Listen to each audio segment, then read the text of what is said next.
जय जगद्गुरु, जय जिजाऊ, जय शिवराय, जय शंभूराजे.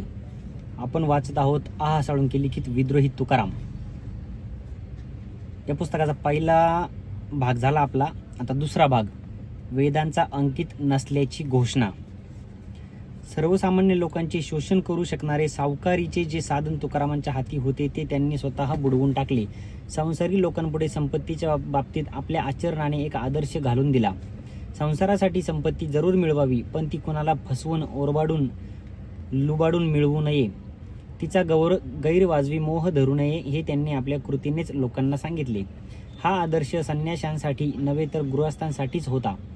या कृतीद्वारे त्यांनी सर्वसामान्य लोकांशी जवळीक साधली, तेच त्यांच्या सुखदुःखांशी समरस झाले, तादात्म्य पावले.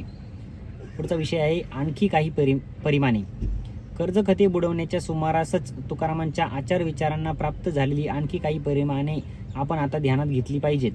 समाजाच्या आर्थिक क्षेत्राप्रमाणेच इतर क्षेत्रांवरही त्यांची दृष्टी पोचली. ते इतर अंगांचेही निरीक्षण करू लागले. जागोजागी असलेल्या त्रुटी, उणिवा त्यांना जाणवू लागल्या. दोष खुपू लागले. धार्मिक क्षेत्रात धर्माच्या नावावर चाललेला अनाचार त्यांना अस्वस्थ करू लागला. या अनाचारांना बळी पडणाऱ्या लोकांसाठी त्यांच्या मनात कळवळा निर्माण होऊ लागला. ही व्यवस्था बदलली पाहिजे असा निर्धार त्यांनी केला. अन्यायाला बळी पडणाऱ्यांना आधार दिला पाहिजे आणि अन्याय करणाऱ्यांना वठणीवर आणले पाहिजे असा निश्चय त्यांनी केला. त्यांच्या आयुष्यात घडलेली दुसरी गोष्ट म्हणजे आपले हे अनुभव त्यांनी बोलून दाखवायला सुरुवात केली. त्यांचे उत्स्फूर्त उद्गार लोकांच्या हृदयाला भिडू लागले. हे उद्गारच त्यांचे अभंग बनले. समाज व्यवस्थेत त्यांना जे काही गैर वाटले त्या सगळ्याच्या विरोधात आता त्यांनी युद्ध पुकारले. त्यांनी रात्रंदिवस केलेल्या या युद्धाचा अवघा इतिहास त्यांच्या अभंगातून व्यक्त झाला आहे. कोठे वेदांच्या आधारे तर कोठे वर्णांच्या आधारे, कोठे यज्ञयागांच्या नावावर तर कोठे ईश्वराच्या नावावर अन्याय चालल्याचे, अनाचार चालल्याचे त्यांना आढळले. आणि मग त्यांनी या प्रत्येक अन्यायावर, प्रत्येक अनाचारावर आपल्या अभंगांचे धारदार शस्त्र चालवले. धर्माच्या क्षेत्रात असलेल्या बहुतेक सर्व गोष्टींचे मूळ वेदादी शास्त्रांमध्ये रुजलेले असल्यामुळे तुकारामांनी वेदांच्या बाबतीत घेतलेली भूमिका जाणून घेणे अत्यंत महत्त्वाचे ठरते. प्रस्तुत प्रकरणात आपण हेच करणार आहोत. पुढचा विषय आहे वेदांचा ओझरता परिचय. वेद हा भारतीय संस्कृतीच्या इतिहासातील एक अत्यंत प्रभावी घटक आहे. सांस्कृतिक दृष्ट्या तो सर्वांत जास्त प्रभावी घटक असे म्हटले जाते, तरी ते बहुधा बरोबर ठरेल इतके त्याचे महत्त्व आहे. अर्थात समाज जीवनावर ज्याचा चांगला अथवा वाईट प्रभाव पडलेला आहे तो प्रभावी असा अर्थ येथे अभिप्रेत आहे. प्रभावी म्हणजे केवळ चांगला, उत्तम इत्यादी प्रकारचा असा मर्यादित अर्थ येथे अभिप्रेत नाही. वेद हे भारतीयांचे विशिष्ट प्रकारचे वाङ्मय आहे. या वाङ्मयात ज्याचा अंतर्भाव होतो तो ऋग्वेद हा जगातील पहिला ग्रंथ मानला जातो. याचा अर्थ ऐतिहासिकदृष्ट्या वेद अत्यंत महत्त्वाचे आहेत. हिंदू लोकांच्या दृष्टीने वेद हे सर्वश्रेष्ठ आणि सर्वात अधिक पवित्र ग्रंथ आहेत अशी परंपरागत धारणा आहे. याचा अर्थ धार्मिक दृष्ट्याही या ग्रंथांचे स्थान असाधारण आहे. वेद हा शब्द संस्कृत भाषेतील विद या धातूपासून बनला आहे. जाणणे हा या धातूचा अर्थ होय. त्यामुळे वेद या शब्दाचा अर्थ ज्ञान असा होतो. ज्ञान या अर्थाने वापरला जाणारा विद्या हा शब्द देखील याच धातूपासून बनला आहे. वेद या शब्दाचा व्युत्पत्तीने मिळणारा अर्थ ज्ञान असा असला तरी रूढीने तो शब्द ठराविक वाङ्मयाला उद्देशून वापरला जातो. हा वापर मर्यादित आणि व्यापक अशा दोन पद्धतीने केला जातो. मर्यादित स्वरूपात त्याचा वापर होतो तेव्हा त्याच्यामध्ये ऋग्वेद, यजुर्वेद, सामवेद आणि अथर्ववेद या 4 ग्रंथांचा अंतर्भाव होतो. व्यापक अर्थाने वापर होतो तेव्हा वर सांगितलेले 4 ग्रंथ, ब्राह्मण नावाचे ग्रंथ, आरण्यक म्हटले जाणारे ग्रंथ आणि उपनिषद असे नाव असलेले ग्रंथ या सर्व वाङ्मयाचा निर्देश वेद या संज्ञेने होतो. वेदांनाच श्रुती असेही म्हटले जाते. वेद हे अत्यंत पवित्र ग्रंथ मानण्यात आले आहेत.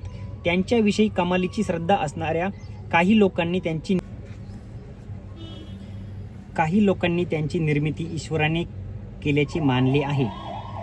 त्यांच्याविषयी तितकीच श्रद्धा असलेल्या इतर काही लोकांनी ते अपौरुषेय असल्याचे मानले आहे. याचा अर्थ ते कोणाही पुरुषाने म्हणजेच मानवाने निर्माण केलेले नाहीत. एवढेच नव्हे तर ते ईश्वररूपी पुरुषानेही निर्माण केलेले नाहीत. किंबहुना ते अनादी असल्यामुळे त्यांची निर्मिती झालेलीच नाही. या दोन्हींपैकी कोणतेही मत घेतले तरी वेद हे अलौकिक ग्रंथ आहेत. जगात त्यांच्या तोडीचे दुसरे कोणतेही वाङ्मय नाही, ही भारतातील परंपराप्रिय लोकांची पक्की धारणा यावरून स्पष्ट होते. वेद हे असे सर्वश्रेष्ठ ग्रंथ असल्यामुळे कोणीही आपली बुद्धी किंवा तर्क वापरून त्यांची चिकित्सा करायची नाही.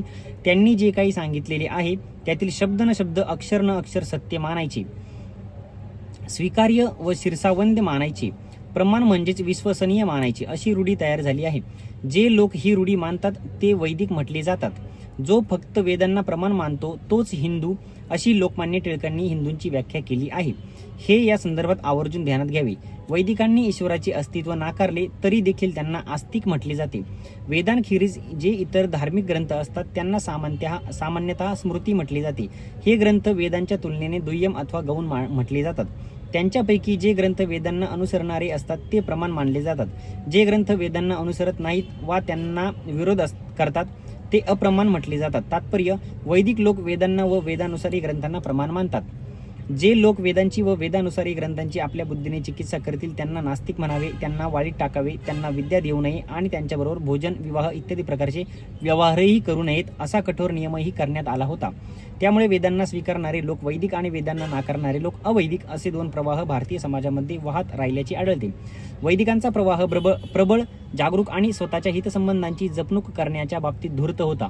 त्याने वेद हे प्रतिष्ठेचे साधन बनवले, सर्व प्रकारच्या सुखोपभोगांद्वारे द्वार बनविले, आपल्या विरोधकांना ज्ञान, सत्ता, संपत्ती इत्यादी साधनांपासून वंचित करण्याचे हत्यार बनविले.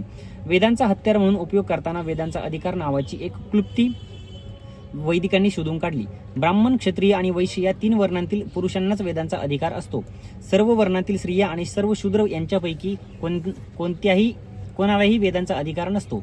ज्यांना वेदांचा अधिकार नसतो त्यांनी इतरांची सेवा करणे हाच त्यांचा धर्म होय. काळाच्या ओघात या देशातील ब्राह्मणांनी वेदरूपी शास्त्राचा आणखी एका मार्गाने दुरुपयोग केला. तो मार्ग त्यांनी असा मांडला: कलियुगामध्ये क्षत्रिय आणि वैश्य हे वर्ण शिल्लक राहिलेले नाहीत. त्या वर्णांतील लोक आता शूद्र बनलेले आहेत. आता चातुर्वर्ण शिल्लक राहिलेले नाही. ब्राह्मण आणि शूद्र असे 2च वर्ण अस्तित्वात आहेत. याचा अर्थ असा की सर्व ब्राह्मणे तर आता शूद्र आहेत. शूद्रांना वेदांचा अधिकार नसतो. स्वाभाविकच आता कोणाही ब्राह्मणेतराला वेदांचा अधिकार नाही. वेदांची ही ओझरती ओळख पार्श्वभूमी म्हणून ध्यानात घेऊन आपण तुकारामांपर्यंत पोहोचतो तेव्हा आपणास एका गंभीर परिस्थितीला सामोरे जावे लागते. तुकाराम मराठा जातीमध्ये जन्माला आले होते. मराठा ही ब्राह्मणेतर जात होय. स्वाभाविकच धर्मशास्त्रांच्या मते ब्राह्मणेतर जातीमध्ये जन्माला आलेले तुकाराम हे शूद्र ठरले. विष्णू शास्त्री, चिपळूणकर वगैरेंनी तुकारामांचा उल्लेख वारंवार शूद्र कवी म्हणून केला आहे. हे येथे आवर्जून ध्यानात घेतले पाहिजे. तुकाराम शूद्र ठरल्यामुळे त्यांना वेद ऐकण्याचा, शिकण्याचा, उच्चारण्याचा वा शिकविण्याचा अधिकार नाही, ही या देशातील धर्मशास्त्रांची भूमिका बनली. अशा रीतीने वेदांचा ओझरता परिचय करून घेतल्यानंतर तुकारामांनी या वेदांच्या बाबतीत घेतलेली भूमिका थोडक्यात समजून घेऊया. पुढचा विषय आहे वेदांच्या अर्थाची उपेक्षा. तो आपण पुढच्या भागात बघूया. जय जगद्गुरु, जय जिजाऊ, जय शिवराय, जय शंभूराजे.